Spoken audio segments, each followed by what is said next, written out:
राष्ट्र सर्वप्रथम, राष्ट्र सर्वप्रथम, राष्ट्र सर्वप्रथम, राष्ट्र सर्वप्रथम। राष्ट्र सर्वप्रथम की बात कार्यक्रम में आप सभी राष्ट्रवासियों का हार्दिक स्वागत है। सहारा समूह की कंपनियों के भविष्य से जुड़ी एक बड़ी जानकारी सामने आई है। कंपनी के नीति निर्धारक समूह की संपत्तियों को अदानी प्रॉपर्टीज प्राइवेट लिमिटेड को बेचने की तैयारी कर रहे हैं। संसद की संयुक्त समिति को लेकर बड़ा घटनाक्रम सामने आया है। कांग्रेस पार्टी संभवतः 3 अहम गृह मंत्रालय विधेयकों की जांच के लिए गठित होने वाली इस समिति से दूरी बनाए रख सकती है। नई दिल्ली रेलवे स्टेशन पर 85 किलो गांजा बरामद हुआ। आरपीएफ ने एक बड़ी कार्रवाई करते हुए 85 किलोग्राम गांजा बरामद किया है, जिसकी अनुमानित कीमत लाखों में है। अखिल भारतीय विद्यार्थी परिषद के पूर्व नेता की ओर से कांग्रेस नेता राहुल गांधी पर की गई कथित विवादित टिप्पणी को लेकर विपक्षी पार्टी ने भारतीय जनता पार्टी और राष्ट्रीय स्वयंसेवक संघ पर हमला तेज कर दिया। दिल्ली की मुख्यमंत्री रेखा गुप्ता ने कहा कि राष्ट्रीय राजधानी क्षेत्र की सरकार छठ पूजा के भव्य आयोजन के लिए यमुना नदी के दोनों किनारों पर अस्थायी घाट बनाने सहित व्यापक व्यवस्था करेगी। रक्षा मंत्री राजनाथ सिंह ने भारत के पड़ोसी देशों में अस्थिरता के बीच समुद्री चुनौतियों पर प्रकाश डाला। उत्तराखंड के मुख्यमंत्री पुष्कर सिंह धामी ने भर्ती परीक्षाओं में अनियमितताओं के प्रति अपनी सरकार के जीरो टॉलरेंस के रुख को दोहराया और आश्वासन दिया कि युवाओं के साथ कोई अन्याय नहीं होगा। भारत द्वारा पाकिस्तान को हराकर एशिया कप फाइनल की ट्रॉफी जीतने पर आप दिल्ली के अध्यक्ष सौरभ भारद्वाज ने बड़ा बयान दिया है। भारद्वाज ने कहा कि टीम इंडिया ने मोहसिन नकवी के हाथों से कप नहीं लिया। मराठा सेवा संघ की राष्ट्रीय कार्यकारिणी द्वारा आयोजित 2 दिवसीय प्रशिक्षण शिविर 2025 का दिल्ली में उत्साहपूर्ण और प्रेरणादायक माहौल में भव्य समापन हुआ।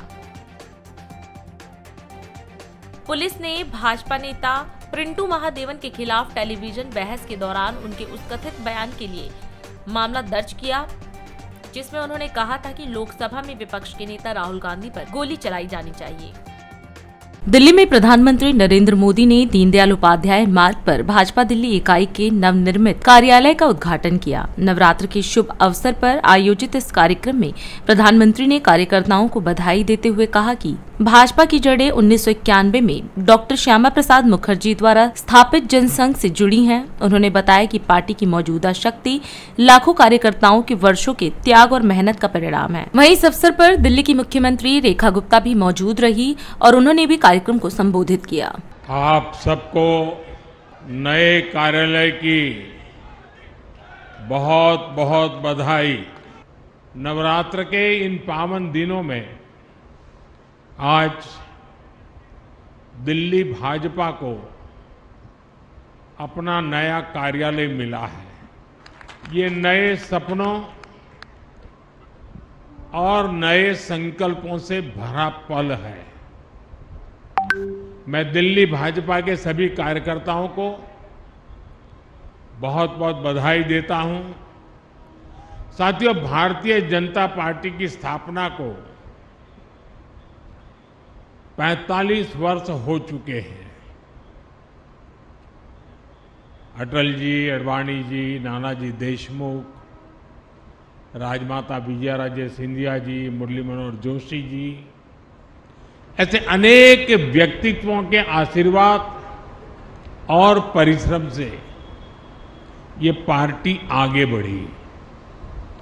लेकिन साथियों, जिस बीज से भाजपा आज इतना बड़ा वटवृक्ष बना है, उसका रोपण अक्टूबर 1951 में हुआ था।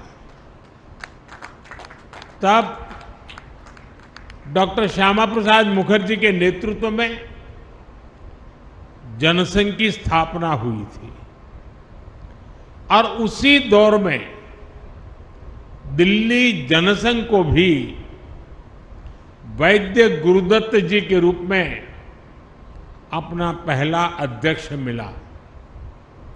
1980 में जब भाजपा की स्थापना हुई तो वीके मल्होत्रा जी को दिल्ली भाजपा के पहले अध्यक्ष की जिम्मेदारी मिली। आज दिल्ली भाजपा जिस मजबूती में है वो बीते दशकों में हमारे लाखों कार्यकर्ताओं के त्याग और परिश्रम का परिणाम है। केदारनाथ साहनी जी, साहब सिंह वर्मा जी, मदनलाल खुराना जी, ऐसे अनेक दिग्गज नेताओं ने हमें सेवा की अमिट राह दिखाई। अरुण जेटली जी और सुषमा जी जैसे कितने व्यक्तित्व ने पार्टी के लिए अपना जीवन समर्पित कर दिया। साथियों, दिल्ली और बीजेपी का संबंध सिर्फ एक शहर और पार्टी का नहीं है। ये संबंध सेवा, संस्कार और सुख दुख के साथी होने का है। हमें हमेशा हमेशा याद रखना होगा, इस कार्यालय में हमारा कार्यकर्ता किसी न किसी जरूरतमंद की उम्मीदें लेकर आएगा। हम उन उम्मीदों पर खरा उतरें, ये हम सबका सामूहिक प्रयास होना चाहिए। इस कार्यालय में बैठकर लिए गए निर्णयों में जितनी संवेदना और सेवा भाव होगा, उतना ही दिल्ली के लोगों का हित होगा। हमें एक बेहतरीन राजधानी बनाने के लिए दिन रात एक कर देने हैं दोस्तों। और मुझे पूरा विश्वास है कि आप जब ये करेंगे ना तो देश बड़े गर्व से भर जाएगा, देश के हर कोने में, कि हमारी राजधानी ऐसी है और ये हमें करना चाहिए। साथियों, एक बार फिर आप सभी को इस नए कार्यालय के लिए मैं बहुत बहुत शुभकामनाएं देता हूं। देश और दुनिया में राजनीति का शिखर कहे जाने वाले हम सबके बहुत ही प्रिय आदरणीय प्रधानमंत्री जी के लिए मैं चाहूंगी कि यहां से वहां तक सारे कार्यकर्ता मिलकर के जोरदार तालियों से आपका अभिनंदन करें। सच में आज हमारे लिए बहुत ही खुशी का अवसर है, हमारे लिए इस कार्यालय का उद्घाटन, और वो भी उस व्यक्तित्व के हाथों से जो हमारे लिए आदर्श हैं और जिनके जन्म दिवस के उपलक्ष्य में लगातार इन दिनों हम सेवा पखवाड़ा मना रहे हैं। तो आज अपनी ओर से जब साक्षात प्रधानमंत्री जी हमारे बीच में उपस्थित हैं तो उन्हें हम ढेरों शुभकामनाएं देना चाहते हैं और अभिनंदन करना चाहते हैं। जिनके मार्गदर्शन में और जिनके दिखाए हुए रास्ते पे हमेशा भारतीय जनता पार्टी काम करती है, आदरणीय पंडित दीनदयाल उपाध्याय जी, आज उन्हीं के नाम से हमारे इस कार्यालय का पता भी है, पंडित दीनदयाल उपाध्याय मार्ग पे स्थित हमारा कार्यालय। मुझे ये कहते हुए भी हर्ष हो रहा है कि हमारे शीर्ष नेतृत्व हमेशा जिस तरीके से काम करते हुए कार्यकर्ता होने के हर आयाम पूरा करते हुए आज शीर्ष दायित्व निभा रहे हैं, हमें खुशी होती है कि आप कार्यकर्ता के मन को पढ़ते हो और उसके भाव को समझते हो। मैं दिल की गहराई से अपने शीर्ष नेतृत्व को, अपने प्रधानमंत्री जी को, अपने राष्ट्रीय अध्यक्ष जी को धन्यवाद देती हूं कि दिल्ली के कार्यकर्ताओं के लिए आपने ये कार्यालय दे करके हम सब के लिए आगे आने वाले समय में कार्य करने के लिए बहुत ही सुविधा दी है। बहुत बहुत धन्यवाद। नई दिल्ली में श्यामा प्रसाद मुखर्जी रिसर्च फाउंडेशन ने भारत मंथन 2025 कार्यक्रम का आयोजन किया। कार्यक्रम का विषय था नक्सल मुक्त भारत पीएम मोदी के नेतृत्व में लाल आतंक का अंत। इस अवसर पर गृह मंत्री अमित शाह ने यह घोषणा की कि 31 मार्च 2026 तक देश को पूरी तरह नक्सलवाद से मुक्त कर दिया जाएगा। उन्होंने कहा कि आंतरिक और सीमाई सुरक्षा भारतीय जनता पार्टी की विचारधारा का अहम हिस्सा है और नक्सलवाद के खिलाफ यह लड़ाई सरकार निर्णायक रूप से जीतेगी। आज यहाँ पर इस चर्चा का आयोजन मैं श्यामा प्रसाद मुखर्जी रिसर्च फाउंडेशन को बहुत बहुत साधुवाद देना चाहता हूं कि इन्होंने बहुत उचित समय पर इस चर्चा का आयोजन किया है। मैंने ही एक स्टेटमेंट दिया है कि 31 मार्च 2026 तक ये देश नक्सलवाद से मुक्त हो जाएगा। बहुत सारे लोग ऐसा मानते हैं कि नक्सलवाद की हथियारी गतिविधियां समाप्त होने के साथ ही नक्सलवाद की समस्या समाप्त हो जाएगी, मगर ऐसा है नहीं। इस देश में नक्सलवादी समस्या क्यों पनपी, क्यों बढ़ी, क्यों विकसित हुई, इसका वैचारिक पोषण किसने किया। और जब तक भारत का समाज ये थियोरी का, ये नक्सलवाद के विचार का वैचारिक पोषण, लीगल समर्थन और वित्तीय पोषण करने वाले समाज में बैठे हुए लोगों को समझ नहीं लेता है और उन लोगों को हम वापिस नहीं लाते हैं, तब तक नक्सलवाद के खिलाफ लड़ाई समाप्त नहीं हो जाएगी। हम हथियारी नक्सलियों को सरेंडर कर या हमारे जवान उनसे मुकाबला कर उनको अरेस्ट कर आमना सामना होगा तो न्यूट्रलाइज कर समाप्त कर सकते हैं, मगर ये विचार के लिए हमें आगे बहुत कुछ करने की जरूरत पड़ेगी। और उस दृष्टि से मैं यहां पर जो चर्चाएं हुई हैं उसको समय उचित भी मानता हूं और बहुत जरूरी भी मानता हूं। आंतरिक सुरक्षा और देश की सुरक्षा, सीमाओं की सुरक्षा, भारतीय जनसंघ बना तब से भारतीय जनता पार्टी तक हमारी विचारधारा का एक प्रमुख अंग रहा है। एक प्रकार से भारतीय जनसंघ से लेकर भारतीय जनता पार्टी की यात्रा जो हमने तय की, उसके मूल उद्देश्यों में तीन ही चीज बहुत प्रमुख थी। एक तो देश की आंतरिक और बाह्य सुरक्षा, दूसरा सांस्कृतिक राष्ट्रवाद और तीसरा भारतीय संस्कृति के सभी अंगों का पुनरुत्थान करना। ये तीन चीजों को लेकर हमने हमारी राजकीय यात्रा शुरू की थी।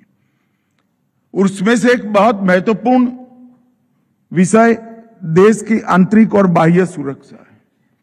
ये संवेदना होती है।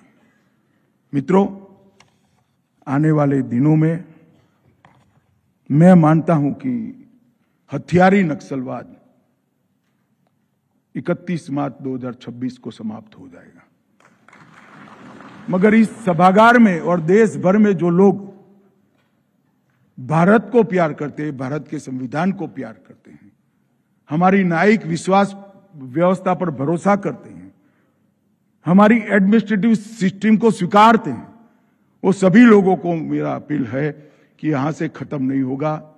विकास के कारण हुआ नहीं था, सिर्फ विकास से खत्म नहीं होगा। सभी को आइडेंटिफाई कर हमने एक्सपोज करना चाहिए। कुछ कठोर सवाल उनको भी पूछने चाहिए।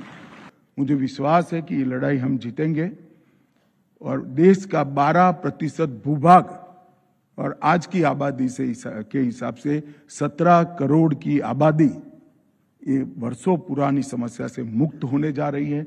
हम सब के लिए आनंद का विषय है। हम सब मिलकर, सभी एनजीओ का भी मैं आह्वान करना चाहता हूं कि ये आदिवासी क्षेत्रों में जो कुछ भी हमसे बन पड़ता है वो सब करें उनके विकास के लिए बहुत लंबे 4 दशक का दंश इन्होंने झेला है। सरकार, समाज, स्वयंसेवी संस्थाएं, सारे लोग इस क्षेत्र को अपने कंसंट्रेशन का क्षेत्र बनाए, पूर्ण विकसित बनाए और उनको भी भारत के हर नागरिक की तरह विश्व में सम्मान के साथ जीने का अधिकार दे। यही मेरी आप सभी से अभ्यर्थना है। वंदे मातरम। जनपद बलरामपुर में 885 करोड़ रुपए की 124 विकास परियोजनाओं का लोकार्पण और शिलान्यास किया गया। कार्यक्रम में मुख्यमंत्री योगी आदित्यनाथ ने विभिन्न योजनाओं के लाभार्थियों को चेक और प्रमाण पत्र वितरित किए। अपने संबोधन में उन्होंने कहा कि यह परियोजनाएं जनप्रतिनिधियों के प्रयास और जनता की आकांक्षाओं के अनुरूप बलरामपुर को तेजी से विकास की राह पर ले जाएंगी। मुख्यमंत्री ने सभी नागरिकों को बधाई देते हुए चल रहे विकास कार्यों की प्रगति की जानकारी भी साझा की। ये मेरा सौभाग्य है कि शारदीय नवरात्रि और विजयादशमी के पूर्व जनपद बलरामपुर वासियों को ये 825 करोड़ रुपए की उपहार ये भारतीय जनता पार्टी की डबल इंजन सरकार के द्वारा प्रदान किया जा रहा है। ये 825 करोड़ का उपहार यहां के जनप्रतिनिधियों के प्रयास, जनता की आकांक्षा के अनुरूप जनपद बलरामपुर को भी विकास पद, बलरामपुर भी एक विकसित जनपद के रूप में अपने आप को स्थापित कर सके, इन भावनाओं के साथ ये सभी उपहार विकास की परियोजनाओं के माध्यम से आज आपको उपलब्ध करवाए जा रहे हैं। मैं इन सभी परियोजनाओं के लिए बलरामपुर वासियों को हृदय से बधाई देता हूं और बलरामपुर वासियों के कुशल और मंगलमय जीवन के लिए मां पाटेश्वरी से प्रार्थना करता हूं। बहन और भाइयों, हमारा बलरामपुर जनपद भारत और नेपाल के सीमावर्ती क्षेत्र में स्थित है। बलरामपुर जनपद मां पाटेश्वरी का पावन धाम है। बलरामपुर जनपद बलरामपुर स्टेट के द्वारा किए गए अनेक रचनात्मक कार्यों का साक्षी है। बलरामपुर जनपद भारत के पूर्व प्रधानमंत्री श्री अटल बिहारी वाजपेयी जी की कर्म भूमि के रूप में जाना जाता है और बलरामपुर जनपद एक कर्म ऋषि नानाजी देशमुख की कर्म भूमि के रूप में भी जाना जाता है। ये बलरामपुर जनपद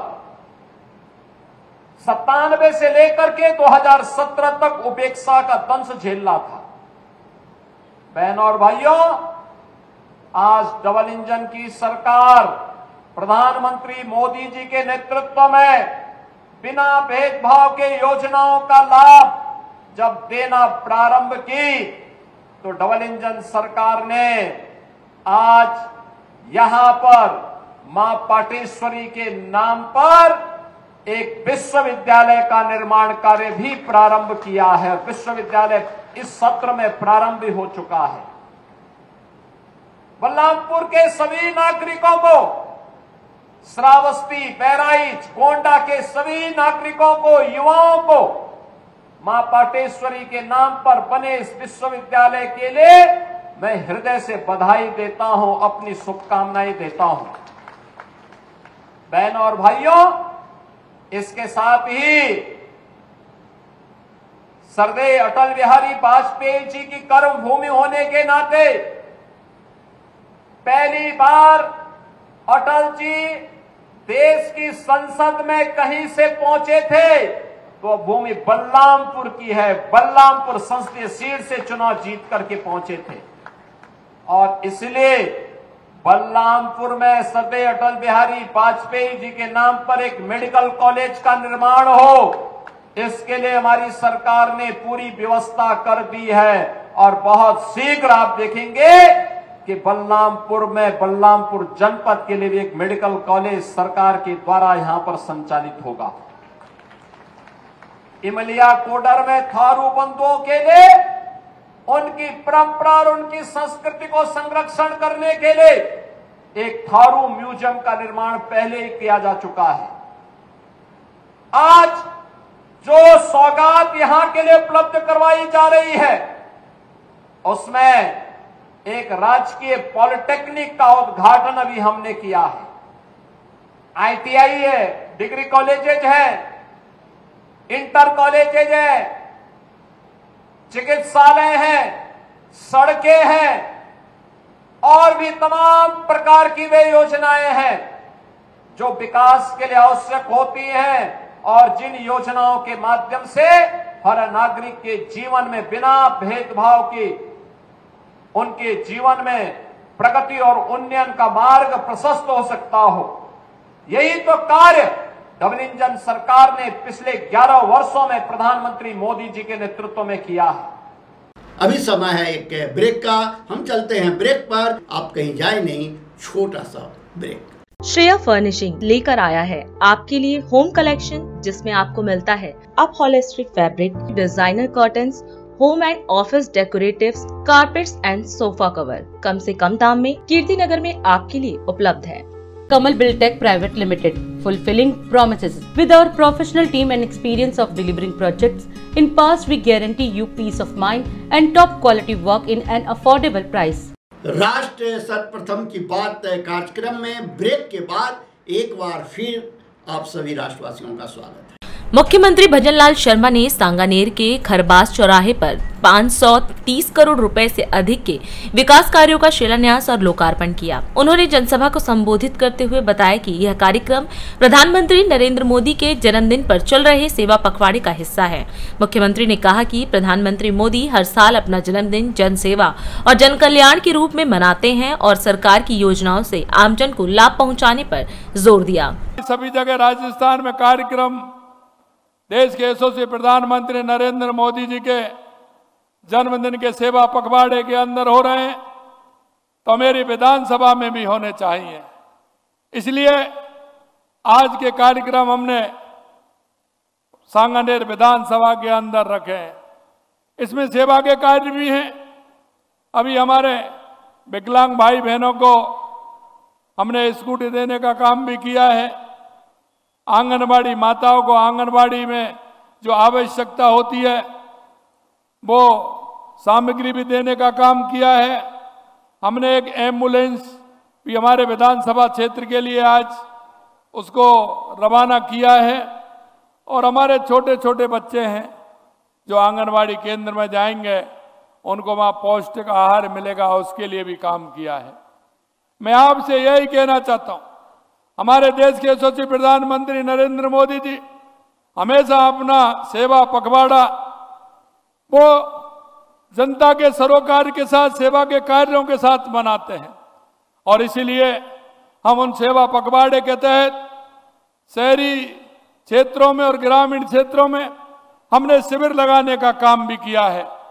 पूरे राजस्थान के अंदर ग्रामीण सेवा शिविर भी लग रहे हैं और शहरी सेवा शिविर भी लग रहे हैं, जिससे कि आम जन व्यक्ति जो अंतिम पायदान पर खड़ा है उसको आवश्यकता है केंद्र राज्य सरकार की योजनाओं का, उनका भी वो लाभ उठाए।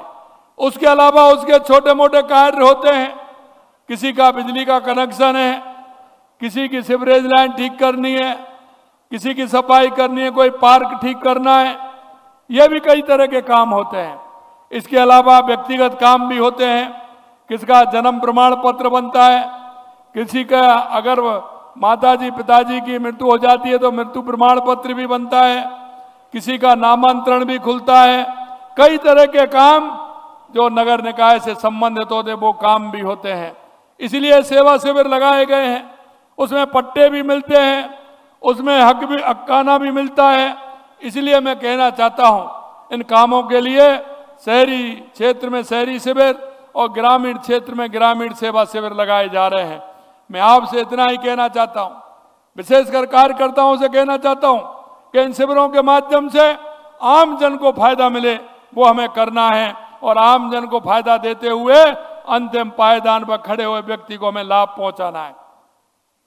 ऐसी हमारी बहुत सारी योजनाएं जिन योजनाओं के माध्यम से हम जनता तक जाते हैं और जनता को उन योजनाओं के बारे में बताते हैं। मैं आपसे भी मुझे कहना है कि अगर ऐसी कोई आपके मोहल्ले में, पड़ोस में, आपके अपार्टमेंट में कोई भी ऐसी बहन भाई बुजुर्ग ताऊ हमारा रहता है तो उसको भी योजनाओं का लाभ मिले। रायपुर में मुख्यमंत्री विष्णुदेव साय आज सकल दिगंबर जैन समाज के गुरु शरणम में आयोजित मैत्री महोत्सव और क्षमादान उत्सव में शामिल हुए। उन्होंने इस अवसर पर आचार्य विद्यासागर कल्याण सेवा संस्थान के लोगों का विमोचन किया और विभिन्न क्षेत्रों में उत्कृष्ट कार्य करने वालों को सम्मानित किया। इस दौरान मुख्यमंत्री ने कहा कि मैत्री महोत्सव आत्मिक जागृति और शुद्धिकरण का अवसर है। भगवान महावीर के जियो और जीने दो संदेश और क्षमादान पर्व की भावना को उन्होंने वसुदैव कुटुंबकम का सार बताया तथा जैन समाज के सेवा भाव को छत्तीसगढ़ के लिए प्रेरक कहा। आज हमारे प्रदेश की राजधानी रायपुर में दिगंबर जैन समाज के सभी सज्जनवृंद, मातृशक्ति माताएं बहनें, युवा साथियों, भाइयों और बहनों, मुझे आज इस गरिमामय अवसर पर, इस गरिमामय कार्यक्रम में आप लोगों के बीच में अपने आप को पाकर अत्यधिक प्रसन्नता हो रही है। मैं पूरे समाज का हृदय से अभिनंदन करता हूं, स्वागत करता हूं और ये अवसर प्रदान करने के लिए समाज का आभार भी व्यक्त करना चाहता हूं और ये कहना चाहूंगा इस अवसर पर कि ये महोत्सव एक महोत्सव ही नहीं है बल्कि आत्मिक जागृति और आत्मिक शुद्धिकरण का ये पावन अवसर भी है। भारत की यह पुण्य भूमि केवल सभ्यता और संस्कृति की जननी नहीं बल्कि आध्यात्मिकता की जीवंत प्रयोगशाला भी है। यहाँ धर्म केवल पूजा तक सीमित नहीं है बल्कि जीवन जीने की कला भी है। भगवान महावीर स्वामी ने जियो और जीने दो का संदेश दिया है। अभी हाल ही में क्षमा दान का पर्व भी मनाया गया है। उत्तम क्षमा, सबसे क्षमा और सबको क्षमा में बड़प्पन और वसुधैव कुटुंबकम का संदेश छुपा हुआ है। जैन धर्म ने इस संदेश को बहुत सुंदर और गहन रूप में प्रस्तुत किया है। अहिंसा, अपरिग्रह और अनेकांत, ये तीनों सिद्धांत समरस समाज की आधारशिला हैं और आज समाज के बीच में आकर बड़ी खुशी हुई। मैंने पहले ही कहा और बड़ा परोपकारी ये समाज है। आज के इस अवसर में समाज में जो उत्कृष्ट कार्य किए हैं विभिन्न क्षेत्रों में उनको सम्मानित करने का भी काम हुआ है। हमारे तरफ से भी उनको बहुत बहुत शुभकामनाएं हैं, बधाई हैं। आगे इसी तरह से काम करते रहें और हमारे छत्तीसगढ़ का बड़ा सौभाग्य है कि आचार्य श्री विद्यासागर जी महाराज यहाँ लंबे समय तक हमारे छत्तीसगढ़ की धरती में साधना किए और अपने साधना के बल पर समाज को दिशा भी देने का काम उन्होंने किया। आचार्य जी का जीवन दर्शन हम सबके लिए प्रेरणा स्रोत है और जो मांगे समाज के तरफ से आई हैं, आपका आवेदन आएगा तो अनुशंसा के साथ जहां भी जिस जगह से उसका समाधान होना है वहां पर भेजवा देंगे और निश्चित रूप से समाज की जो मांग है उस पर विचार होगी। मैं एक बार फिर से हमारी साध्वी लोगों के चरणों में नमन करते हुए और पूरे समाज का आभार व्यक्त करते हुए इसी तरह से आप सब लोगों का आशीर्वाद और मार्गदर्शन हम लोगों को मिलता रहे ताकि आप लोगों के आशीर्वाद से शक्ति प्राप्त करके इस छत्तीसगढ़ को विकसित छत्तीसगढ़ के रूप में खड़ा कर पाए। इसी विश्वास के साथ मैं अपनी बात समाप्त करता हूं। जय हिंद, जय छत्तीसगढ़। और अधिक खबरों के लिए आप हमारे YouTube चैनल दैनिक इंडिया दर्पण को अभी सब्सक्राइब करें और नोटिफिकेशन के लिए बेल आइकन को प्रेस करना ना भूलें। आज हम इस कार्यक्रम में आपसे विदा लेते हैं। आप अन्य खबरों के लिए बने रहे। राष्ट्र सर्वप्रथम, वंदे मातरम, जाग उठा है भारत।